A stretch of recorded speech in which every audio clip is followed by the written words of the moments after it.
خسرو صاحب بجٹ آ رہا ہے تو تھوڑا سا لوگوں کو کوئی اچھی بات بتائیے کہ روزگار ملے گا، اکنامک اپرچونٹیز آئیں گی، ٹیکسوں کا بوجھ کم ہوگا کہ نہیں ہوگا؟ جی دیکھیں، ہماری جو ٹیکس کی پالیسی ہے اس وقت سوچ ہے وہ والیوم ڈریون ہے ایز اپوز ٹو کہ ٹیرف انکریز سے کیا جائے، اور ہم سیکٹر اسپیسیفک ہے. جیسے میں نے آپ کو کہا ہمارا امپورٹ بل بڑھے گا، مگر ان را مٹیریلز کا بڑھے گا جو یہاں ویلیو ایڈیشن ہوگی، جاب کریشن ہوگی اور آگے چلے گا. ہم نے بڑے بڑے فیصلے کیے ہیں.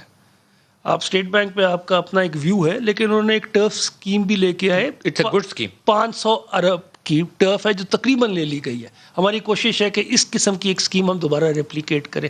لانگ ٹرم فائنانس کی اسکیم آئی، اور اس کے علاوہ آپ نے دیکھا احساس کا جو بجٹ میں کیا کریں گے؟ یہ تو ہو رہی ہے نا چیزیں. بجٹ سر بجٹ کے اندر ذرا تھوڑا بہتر ہے. ہم ایک تو آج تو میں آٹو پالیسی کے اوپر کہ ہم کوشش کر رہے ہیں کہ کنزیومر اینڈ کے ساتھ گاڑیوں کو کیسے 5 ماہ بعد گاڑی دیتے ہیں، 5 لاکھ روپیہ آن چل رہا ہے. جی انشاءاللہ ان سب چیزوں کو ہم ایڈریس کر رہے ہیں.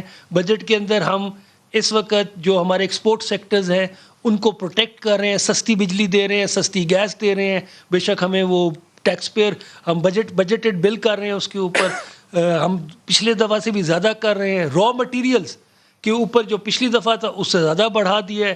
ایگریکلچر سیکٹر کے اندر پورا ایک ٹرانسفارمیشن پلان لے کے آ رہے ہیں، اور اللہ کا کرم ہے کہ ایگریکلچر سیکٹر بہت جلدی رسپانس کر رہا ہے. اور شوگر کین کی سپورٹ پرائس میں درخواست ہے ختم کر دیں تاکہ کاٹن واپس آ جائے. کاٹن بیلٹ پہ بھی شوگر کین لوگوں نے لگائی. آپ کی یوریا کنزمپشن بڑھ گئی ہے، آپ کی ڈی اے پی ڈیزل اس وقت 20-25% بڑھا ہوا ہے. اس وقت آپ کا فرنس آئل کی انکریز ہے. تو معیشت کا بجٹ میں کیا آخری عرض سن لیں. اور ریمیٹنسز 29 ارب ڈالر جب آئیں گے تو اس کا مطلب ہے کہ 15,000 ارب لوگوں کی جیبوں میں گیا.